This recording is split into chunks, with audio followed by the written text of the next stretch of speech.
Meseret Dishmaya, Masechet Baba Batra, Daf Samechet, nous commençons à la 12e ligne, à la Mishnah, Mocher et Ta'ir. Un homme qui vend une ville tout entière. Il est propriétaire d'une ville et il vend cette ville. La Mishnah va nous détailler qu'est-ce qui a été vendu avec la ville, qu'est-ce qui fait partie de la ville et ce qui ne fait pas partie de la ville. À Mocher et Ta'ir, Machar, il a vendu Batim, les maisons de la ville, Borot, les puits, Shichin, donc les puits qui sont ronds et profonds, Shichin, étroits et profonds, Meharot, de grottes couvertes. Et le Rashbam nous explique que lorsque c'est marqué Batim, à plus forte raison, Chatserot, les cours, puisque l'essentiel de la ville, c'est, on dit Avir, Aïr, donc c'est tous ces endroits ouverts, les cours, le Chidouche, c'est même les maisons. Donc il a vendu les maisons, les puits, les citernes, Machatsaot, c'est-à-dire les bains publics de la ville, Veshovachot, les pigeonniers de la ville, Bet Abadim, les pressoirs, ou Bet Ashlachim. Bet Ashlachim, c'est-à-dire généralement les terrains qui ne se suffisent pas à l'eau de pluie et qui se trouvent en dehors de la ville. Nous verrons par la suite dans la Gemara, est-ce que c'est bien là la traduction de Shlachim. Donc généralement, Bet Ashlachim, ce sont des terrains qui ne suffisent pas à l'eau de pluie. Et donc on va dire ici, les terrains qui sont en dehors de la ville, proches de la ville, sont aussi vendus. Avalo est un metaltelim, et il n'a pas vendu metaltelim, les objets mobiles, c'est-à-dire même ce qui sert comme un four, un fourneau. Ceci n'est pas vendu, et à plus forte raison, du blé ou de l'orge entreposé dans la ville. Lorsqu'il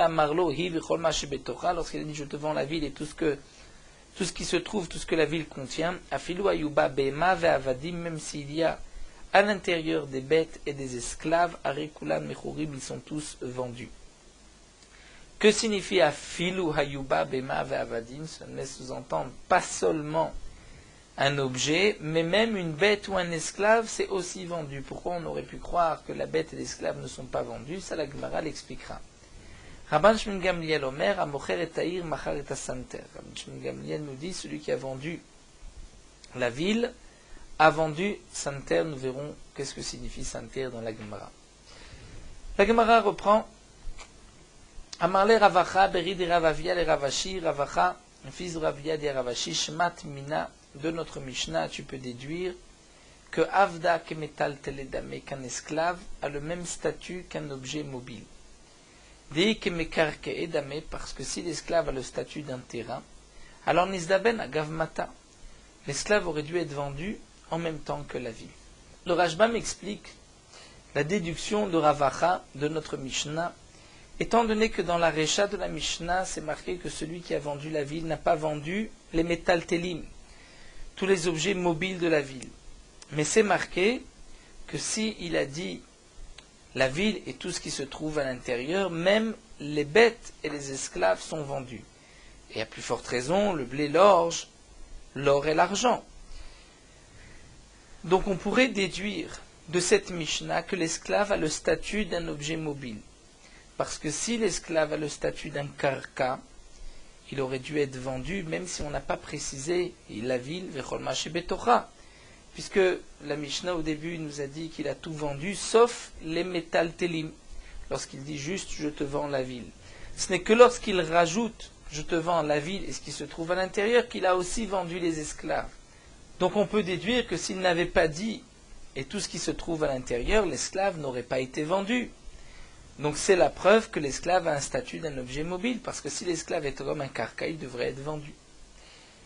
Le Rashbam explique que c'est en vérité une question qu'on se pose plus loin, Beperek Mishemet, à la fin de la Masechet, est-ce qu'un esclave a le statut d'un terrain ou d'un objet mobile? Bien que, par rapport au kinyanim, pour l'acquérir, c'est sûr que l'esclave a le statut d'un karka, comme c'est rapporté dans Masechet Kiddushin.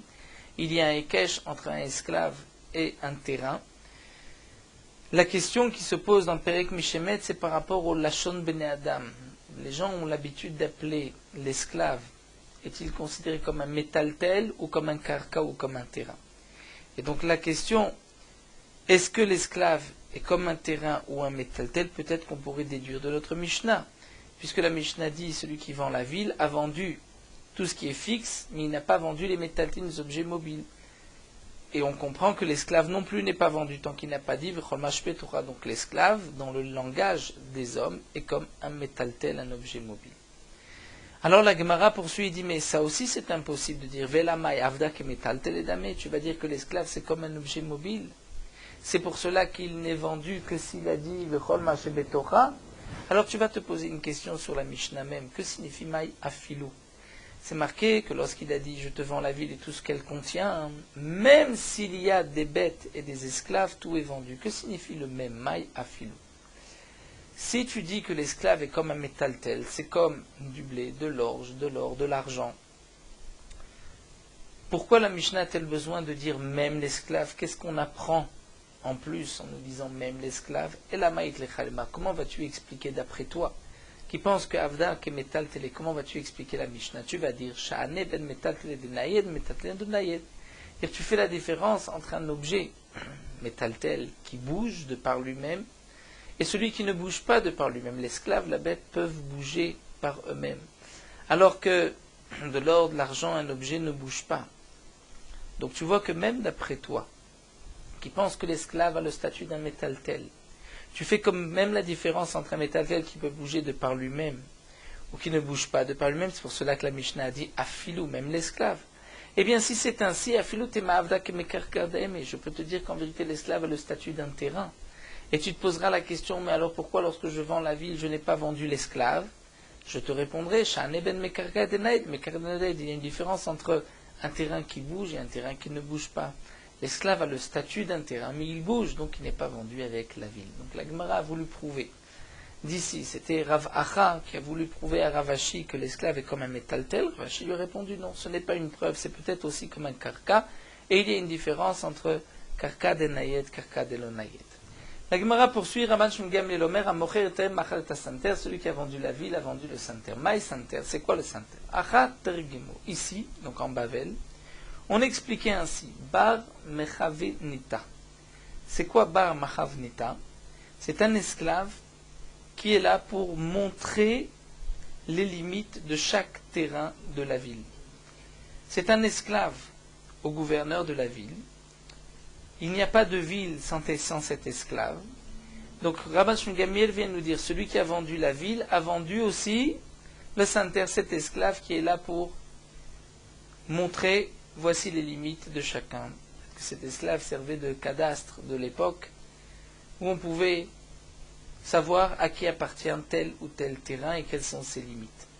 Donc Rabban Shmuel nous dit, tu vends la ville, tu vends aussi le santer. Shimon ben Aftulmus Omer, Bagé. Shimon ben Aftulmus dit, Bagé, ce sont des champs autour de la ville. Ceci est vendu d'après Rabban Shmuel Gamliel en même temps que la ville. Alors là, on nous dit, Madama bar machavnita.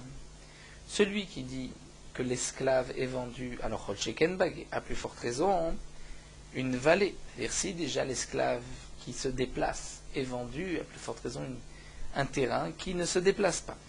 Mais Manda Amar Bagé, celui qui dit que Rabban Shmuel Gamliel a voulu dire que lorsqu'on vend la ville, on vend aussi les terrains, les champs autour de la ville, peut-être Avalbar Machavnita Alom Izdaven, peut-être que cet esclave-là n'est pas vendu, étant donné que lui se déplace, peut-être qu'il ne fait pas partie de la ville. Donc nous avons en vérité une marloquette, quelle est l'explication de Santer, et nous avons une afkamina la halacha, à savoir, est-ce que d'après Rabban Shmuel Gamliel, cet homme-là, l'esclave, est vendu ou pas? D'après un man de Amar, il est vendu, d'après l'autre man de Amar, il n'est pas vendu. La Gemara va nous apporter une preuve de la Mishnah. Tnan. Bet abadim ou bet ashlachim. Nous avons vu dans la Mishnah que lorsqu'un homme a vendu une ville, il a vendu le pressoir et il a vendu aussi bet ashlachim. Nous allons voir que signifie bet ashlachim. Donc ça, vous en pensez maï shlachim. Que signifie shlachim? C'est baguet, ce sont des champs. Dirtiv, comme c'est marqué dans le pasuk, vesholeach maï mal penechutzot, il envoie de l'eau. Et donc, puisque le terme vesholeach, c'est shlachim, c'est-à-dire les terrains qui ont besoin de pluie. Donc, si tu expliques celui qui a vendu la ville, a vendu le pressoir, a vendu aussi le terrain qui a besoin d'eau. Donc c'est le terrain autour de la ville. Alors la Gemara nous dit, encore d'après le Mandama qui pense que ce que dit Ramashim Gamliel, Machareta Santer, il a vendu cet homme-là, cet esclave qui délimite les champs de chacun. Donc je comprends. Amar Tanakama Bagemis Davne. Tanakama a dit que lorsque tu vends la ville, tu as vendu Bet Ashlachim, c'est-à-dire les champs autour. Mais Bar Machavnita Lomis Davne. Et je comprends, puisque Ramashim Gamliel est Cholek, c'est que Tanakama pensait que cet homme-là qui délimitait les champs de chacun, cet homme-là n'est pas vendu en même temps que la ville, cet esclave. Et donc, à Ramashim Gamliel et Memar, à Philobach Machavnita, Namemis Davne. On comprend que Ramashim Gamliel veut dire que même cet homme-là est vendu. Mais la Mande Amar Bagé, d'après celui qui pense que signifie Santer, c'est Bagé, c'est les champs. Donc on ne comprend pas. Tanakama, Nameachikama. Tanakama qui a dit il a vendu les pressoirs et les champs. Tanakama dit il a vendu les champs. Donc ensuite Ramashim Gamliel vient dire il a vendu aussi les champs. Mais c'est exactement ce que dit Tanakama.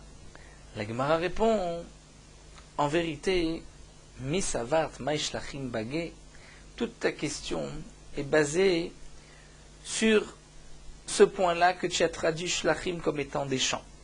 Et donc tu dis que si Tanakama pense que les champs sont vendus, qu'est-ce que Ramashim Gamliel rajoute en disant les champs sont vendus?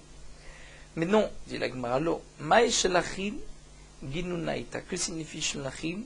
Ces Ginunaita, ce sont des jardins proches de la ville, et les jardins de la ville qui sont utilisés pour se promener. C'est une utilisation d'utilisation comme une maison, et ceci fait plus partie de la ville qu'un terrain.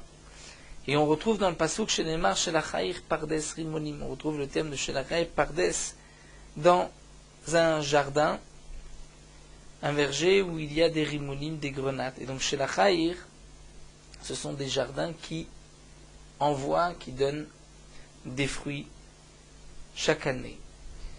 Donc maintenant on peut comprendre la Mishnah. Tanakama a dit tu as vendu la ville, tu as vendu les jardins proches de la ville, dans la ville où on peut se promener, ça fait partie de la ville. Mais Aval Bagelo Misdafne. Mais on déduit que d'après Tanakama, un champ en dehors de la ville n'est pas vendu.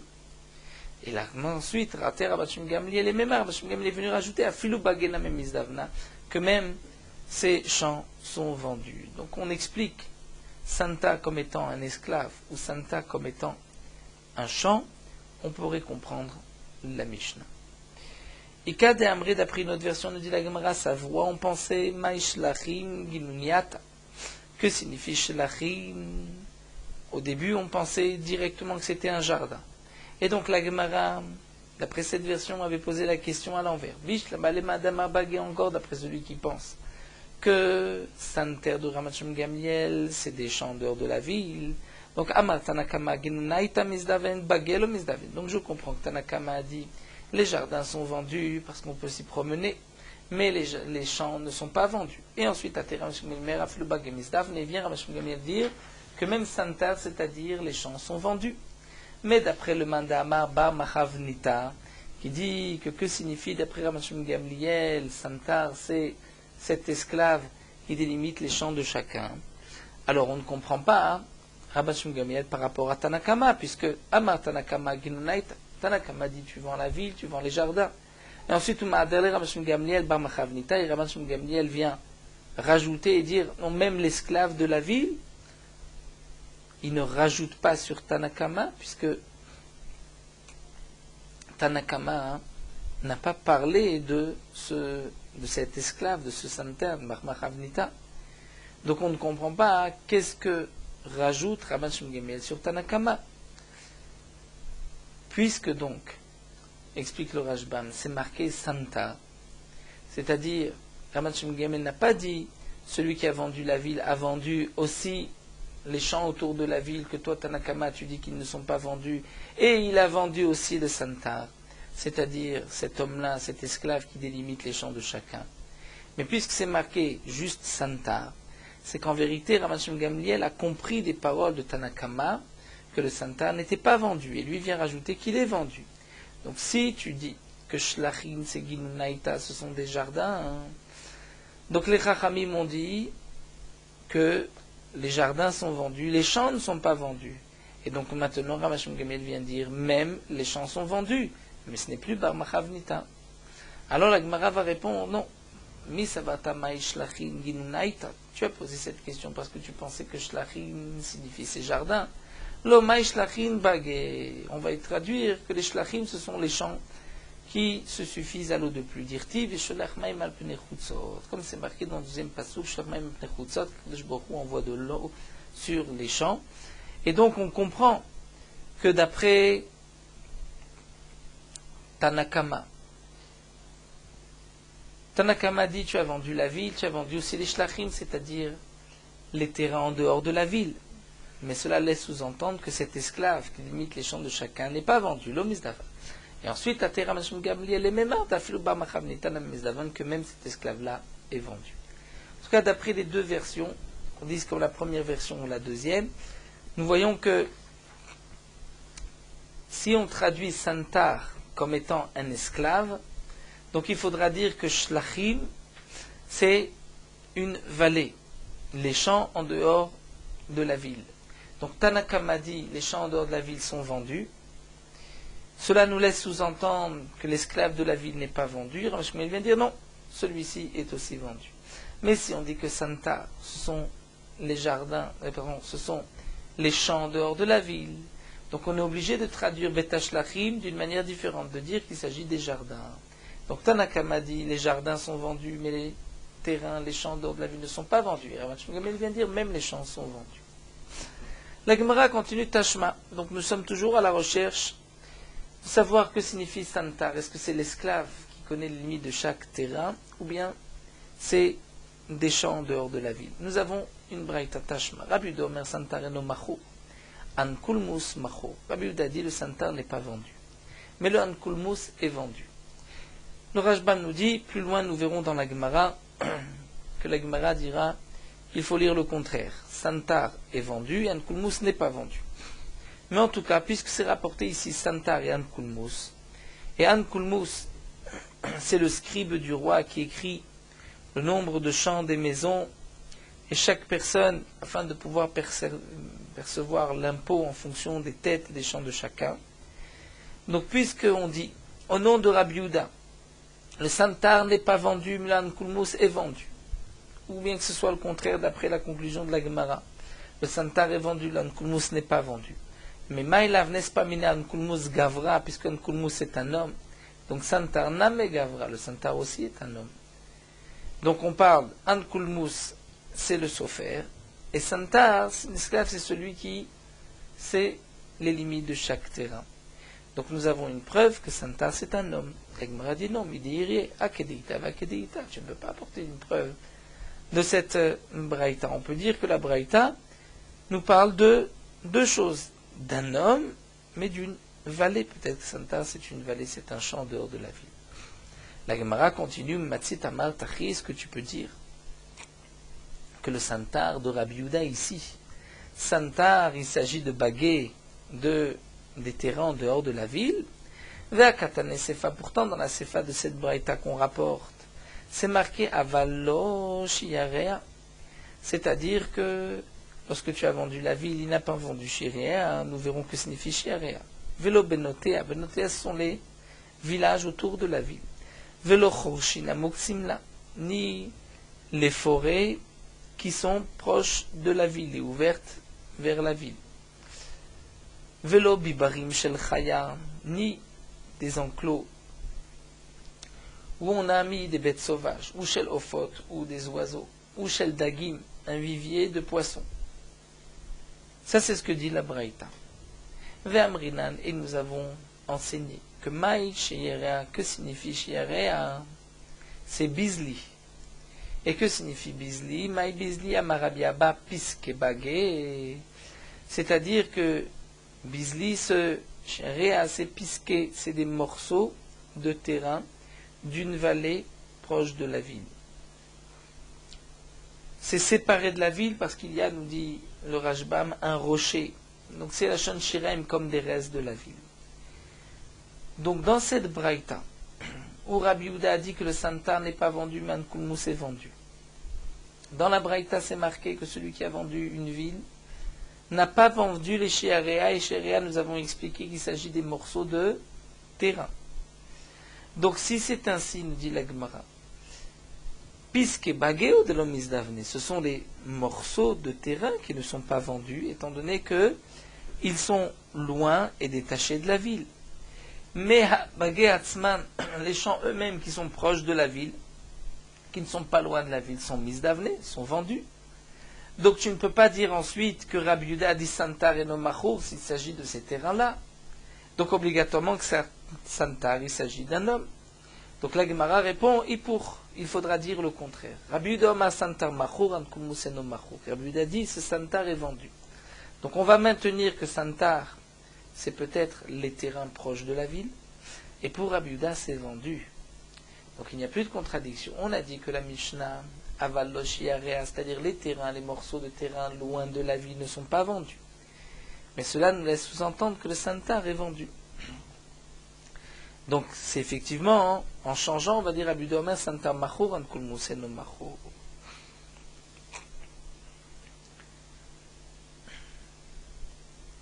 Donc si c'est ainsi, nous revenons à dire, d'après cette explication, que Rabbi Yehuda, qui dirait santar machour, pense comme Rabban Shimon Gamliel de la Mishnah, que santar est vendu.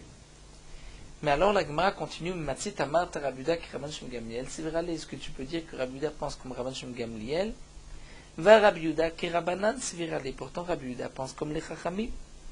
Puisque des katané sefa, c'est marqué dans la sefa aval lo shearea, donc il n'a pas vendu les morceaux de terrain qui sont loin de la ville, velo benatea, ni les villages autour de la ville.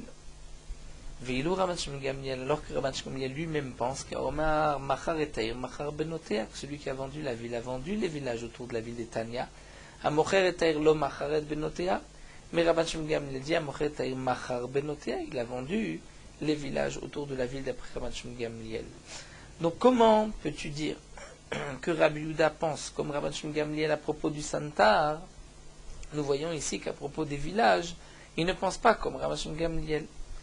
Et la Gemara répond, Rabbi Yehuda savar le kevate bechada ou pas l'égale bechada. On maintient que Rabbi Yehuda est d'accord avec Rabban Shimon Gamliel sur un point, mais il n'est pas d'accord sur l'autre. Il est d'accord avec lui sur le point de santar, que santar, donc c'est les terrains proches de la ville qui sont vendus, mais il n'est pas d'accord sur Benotea, sur les villages autour de la ville. Pour Rabban Shimon Gamliel, ils sont vendus, mais pour Rabbi Yehuda, comme les Chachamim, ce n'est pas vendu.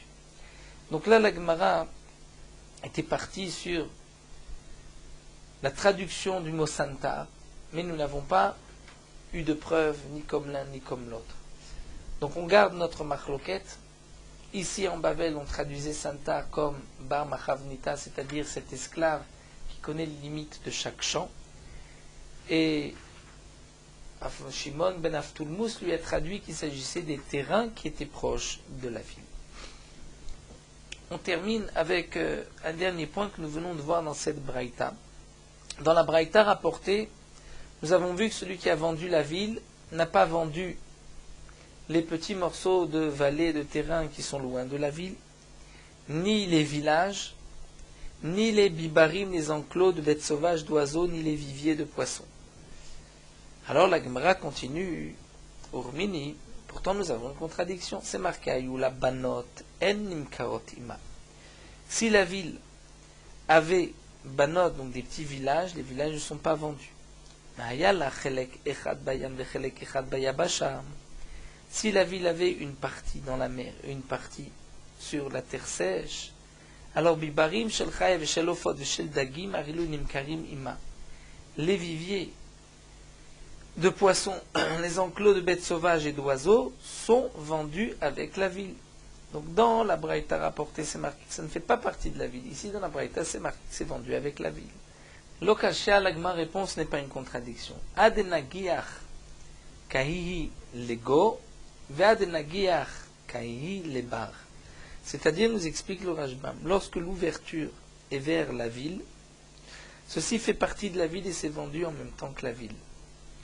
Mais lorsque l'ouverture est vers l'extérieur, ce n'est pas vendu avec la ville. Donc ce qui est marqué dans la première braïta, qui n'a pas vendu bibarim shel chayev shel ofot shel dagim, c'est lorsque l'ouverture n'est pas vers la ville. Et ce qui est marqué dans la deuxième braïta ici, que c'est vendu, c'est lorsque c'est vers la ville. La Gemara continue, va à Katané, mais pourtant dans la braïta, où nous avons vu la première braïta, que les enclos, les viviers ne sont pas vendus, et que donc nous avons expliqué qu'ils ne sont pas ouverts vers la ville. Pourtant c'est marqué Veloet Chorshin à Muktzimla, qu'il n'a pas vendu les forêts à Muktzimla, c'est-à-dire qui sont ouverts vers la ville, qui sont désignés, laissés de côté pour la ville. Donc si ces forêts, lorsqu'elles sont vers la ville, ne sont pas vendues, donc on parle aussi des bibarim, les ofosh dagim qui sont vers la ville. La Gemara répond non. Emma amuktzim aimena. Il faudra dire les forêts amuktzim aimena, c'est-à-dire qui sont détachés de la ville, qui sont ouverts vers l'extérieur. Eux ne sont pas vendus, et de même les enclos et les viviers. Mais les enclos et les viviers qui sont ouverts du côté de la ville font partie de la ville et sont vendus avec la ville. Alors nous allons nous arrêter ici. Mishnah, Mocher et Tasadeh, nous terminons avec Meorot Halacha Daf Samechet. Un homme a l'interdiction de faire sortir, comme nous l'avons vu auparavant, des zizines, c'est-à-dire des morceaux de pierre ou de poutre, ou même une gezuz traot, c'est-à-dire des balcons, dans le domaine public, dans le cas où ceci va gêner les passants. Même si ce qui dépasse de la maison du mur, ces fenêtres, sont en hauteur, et que les passants peuvent, c'est en dessous, malgré tout, si ils empêchent de passer un homme avec, aujourd'hui on peut dire, un camion, avec un camion très haut, ou si un cavalier ne peut pas passer, à ce moment-là, on n'a pas le droit de construire un balcon ou de faire sortir une poutre lorsqu'elle va déranger le domaine public.